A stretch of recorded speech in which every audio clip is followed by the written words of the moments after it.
Ayan, coffee break muna tayo dito sa Pandi, Manila. Ito yung in-order natin pandesal, oh. 6 na piraso. Kainin ko yung 2, iuwi ko yung 4. Diba?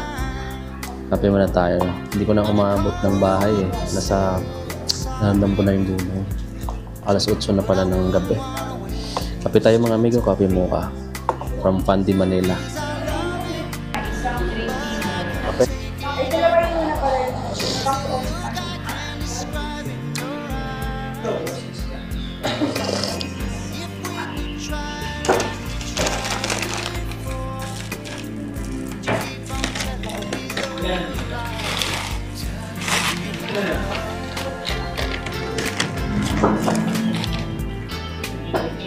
Ay, ng pandesal nila sa mukha. Yung isa, parang laki ng mukha ko.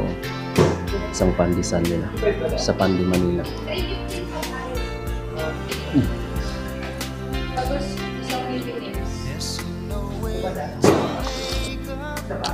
Sarap ko mga may gusto mo sa kape. Sige, dalawahin pa na yung ingredients.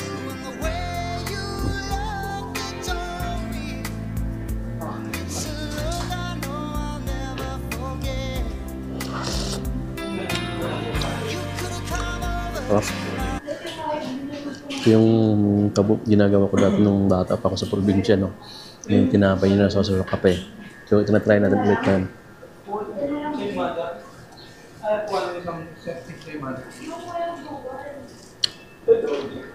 Sino sa inyo yan yung naka-experience dati ng kabataan yun nung tinapay isinasa sa kape? Sarap pala. Hanggang ngayon mga medyo masarap pala siya.